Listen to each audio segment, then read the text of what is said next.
औज़ुबिल्लाहिमिनश्शैतानिर्रजीम बिस्मिल्लाहिर्रहमानिर्रहीम। सबसे पहले तो मैं तमाम जो साथी आए हैं सबका शुक्रिया अदा करता हूँ। आप लेट भी हो गए हम थोड़ा, उसके लिए माज़रत भी। आपको पता है कि आपको आज के दिन जिस इशू के ऊपर आपको हमने मदऊ किया है, कल एक कोऑर्डिनेटर हैं, सो कॉल्ड कोऑर्डिनेटर पीएम का, उन्होंने हर्ज़ा सराई की है चीफ़ मिनिस्टर खैबर पख्तूनख्वा सुहेल अफरीदी साहब के ख़िलाफ़। तो उसके ऊपर बात करना चाहेंगे। देखिए, ये जब सुहेल अफरीदी साहब का नॉमिनेशन हुई, नामज़दगी हुई 8 अक्टूबर, तो उसी दिन से ये साजिश स्टार्ट हुई। दो मसखरे जिनमें जनाब मौसूफ़ भी शामिल थे और एक जो मरकज़ी इत्तलात के मिनिस्टर हैं वो भी शामिल थे। उन्होंने पहले ही दिन सुहेल अफरीदी साहब के ऊपर दहशतगर्द और मुनशियात फ़रोश और तरह तरह के इल्ज़ाम स्टार्ट किए, और जब उनके हाथ कुछ नहीं आए तो आखिर में गर्लफ्रेंड तक जो है वो बात आई।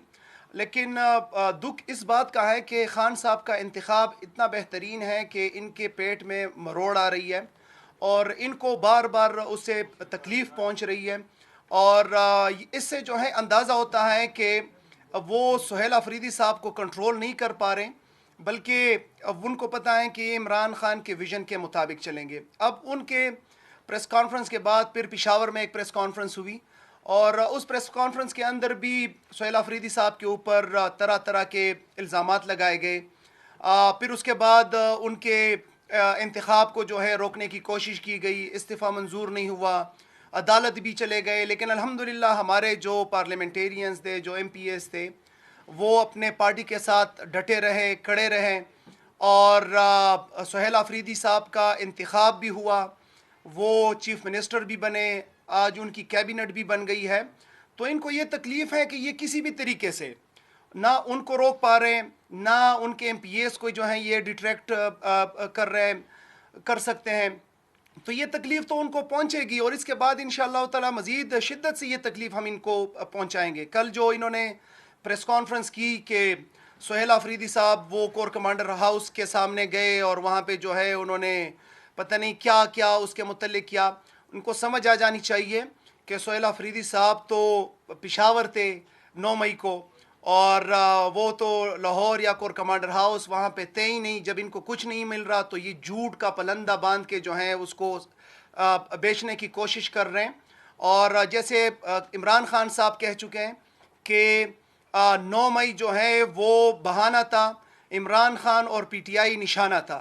तो वो हम आज भी समझते हैं कि ये 9 मई जो है ये ट्रैप है, इसको तहरीक इंसाफ को और इमरान खान साहब को दबाने की कोशिश हुई है इससे, और आज उसको दोबारा बहाना बना के नैरेटिव बनाया जा रहा है वज़ीर आला खैबर पख्तूनख्वा सुहेल अफरीदी साहब के ख़िलाफ़।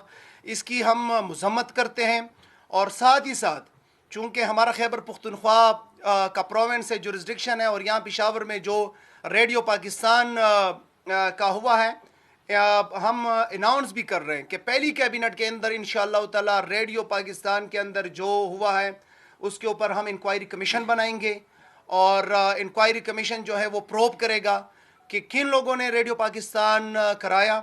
रेडियो पाकिस्तान के CCTV फुटेजेस जो है वो हम उसके अंदर प्रोब करेंगे कि वो लेके आए, ताकि पता चले कि CCTV फुटेज के अंदर कौन था जिन्होंने दरवाजे खोले, कौन था कि वो उसके अंदर अंदर गए, और आज तक वो CCTV फुटेज सामने क्यों नहीं आए, ताकि पता चले और दूध का दूध पानी का पानी हो जाए। बाकी पहले भी कह चुके हैं कि इख्तियार वली साहब जो हैं वो एक हादसाती कोऑर्डिनेटर बने हैं। उन्होंने बड़ा शोर व वीला किया कि जी वर्कर्स को तेरे मुस्लिम लीग के अंदर इज़्ज़त नहीं दी जा रही, और उनको साइड लाइन किया जा रहा है, और पता नहीं किसकी हुकूमत है शहबाज शरीफ के साथ, और एक टॉफ़ी दी कोऑर्डिनेटर की, और फिर वो चुप भी हो गए, और फिर जो है अपने ही सूबे के ख़िलाफ़ जो है जहर उगलना शुरू हो गए। तो इख्तियार वली साहब को ये बताना चाहते हैं कि इख्तियार वली, आपका वज़ीर आज़म भी गैर कानूनी गैर आइनी फार्म 47 का, आपका सदर भी गैर आइनी, आपके गवर्नर्स भी गैर आइनी। इस मुल्क के अंदर अगर एक आइनी और कानूनी हुकूमत है और वज़ीर आला है तो वो खैबर पख्तूनख्वा की हुकूमत और खैबर पख्तूनख्वा के वज़ीर आला है। लिहाजा आपको शर्म आनी चाहिए, और ऐसी बातें करके, और आप जो हैं आप हक़ाइक़ को ना छुपा सकते हैं और ना ही जो है आप मसख़ कर सकते हैं। शुक्रिया। جی شفیع اللہ جان صاحب بات کریں گے. بسم اللہ الرحمن الرحیم. سب سے پہلے تمام پریس کا بہت شکریہ. مینا خان صاحب نے کافی چیزیں آپ سب کے سامنے رکھی. کل آپ سب نے دیکھا ہوگا کہ نوشہرہ کے ایک بند کمرے میں پی ٹی وی پہ، پاکستان نیشنل ٹیلی ویژن پہ، اختیار ولی صاحب نے ایک ویڈیوز کو توڑ مروڑ کے پیش کیا اس صوبے کے وزیر اعلیٰ کے خلاف، اس صوبے کے نو منتخب وزیر اعلیٰ کے خلاف جو 4.5 کروڑ عوام کا نمائندہ ہے، اس کی توہین کی گئی. اور اختیار ولی صاحب پہ میں بات کرنا چاہوں گا. اختیار ولی صاحب ایک ہارے ہوئے شخص ہیں. وہ جعلی وزیر اعظم کے جعلی کوارڈینیٹر ہیں. جیسے کہ مینا خان صاحب نے فرمایا کہ جب پرویز خٹک صاحب نوشہرہ سے کیبنٹ میں آئے تب سے ان کا واویلا شروع ہوا اور ان کو جعلی کوارڈینیٹر بنایا گیا. ان کی سیاسی اوقات اور اس کی سیاسی ساکھ یہ ہے کہ وہ 2024 میں NA33 سے جب وہ الیکشن لڑے تو وہ چوتھے نمبر پہ آئے، اور ہمارے ISF کے نوجوان شاہ احد کے 91,000 ووٹ تھے اور ان کی 21,000 ووٹ تھے. اسی طرح صوبائی اسمبلی میں PK88 پہ وہ الیکشن لڑے، وہاں سے میاں عمر ہمارے کینڈیڈیٹ تھے، نوجوان کینڈیڈیٹ تحریک انصاف کے حمایت یافتہ تھے، انہوں نے 38,000 ووٹ لیا، اور ان موصوف نے چوتھے نمبر پہ آ کے 5,000 ووٹ لیا. تو ان کی سیاسی ساکھ یہ ہے، یہ سیاسی بونے ہیں، ان کو سمجھ نہیں آ رہی. جب سے سہیل آفریدی صاحب کا نام اناؤنس ہوا ہے تب سے ان کے اوسان خطا ہیں. ہم آگے اگر دیکھیں، جیسے مینا خان صاحب نے بات کی کہ اگر ہم نون لیگ کی بات کریں، یہ جو ویڈیوز دکھائی گئی کل، جو توڑ مروڑ کے حقائق کو پیش کیا گیا، اگر آپ تھوڑا سا تاریخ میں پیچھے جائیں گے تو اسمبلی کے فلور پہ خواجہ آصف نے پاک افواج کے بارے میں کیا کہا؟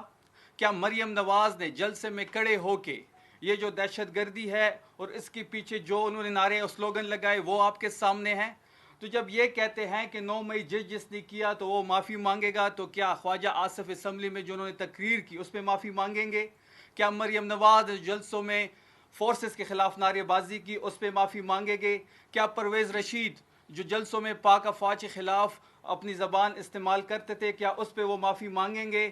کیا نواز شریف میڈیا میں بیٹھ کے مختلف ٹی وی چینلز پہ ٹاک شوز میں جو ماشاء اللہ اور باقی چیزوں کو ڈسکس کرتے تھے کیا اس پہ وہ معافی مانگے گے؟ ان کے اب تو بیانیہ ہی تھا کہ ووٹ کو عزت دو، اور ووٹ کو عزت دینے سے بات اب جہاں تک آ گئی ہے وہ آپ سب کے سامنے ہے.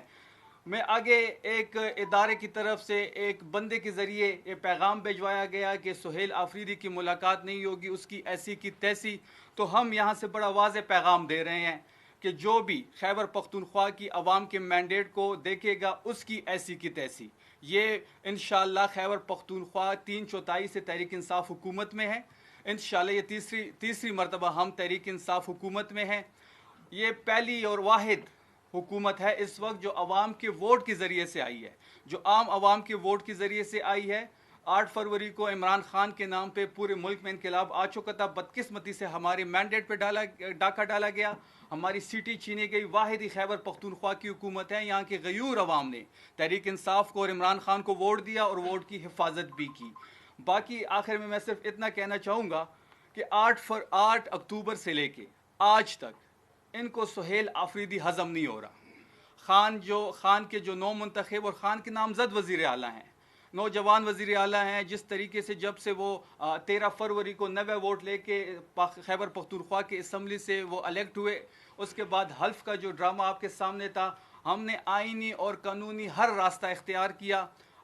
پشاور ہائی کورٹ کو ہیڈس آف کے اس نے جو فیصلہ دیا کہ گورنر صاحب اس سے حلف لے، وہ سب ڈرامہ آپ کے سامنے ہے. اس کے بعد ہم اسلام آباد ہائی کورٹ گئے اپنے قائد سے ملنے، عمران خان صاحب سے ملنے. سہیل آفریدی صاحب 4 مرتبہ اڈیالہ جیل جا چکے ہیں، ہائی کورٹ کے احکامات ان کے ساتھ ہے، اس کے باوجود اس کی ملاقات نہیں کروائی جا رہی. جو پیغام دیا جا رہا ہے، جو خیبر پختونخوا کی مینڈیٹ کی توہین ہو رہی ہے، یہ سب آپ کے سامنے ہے. یہ ساری چیزیں ہر خیبر پختونخوا کے رہنے والوں کے ذہنوں میں ہیں.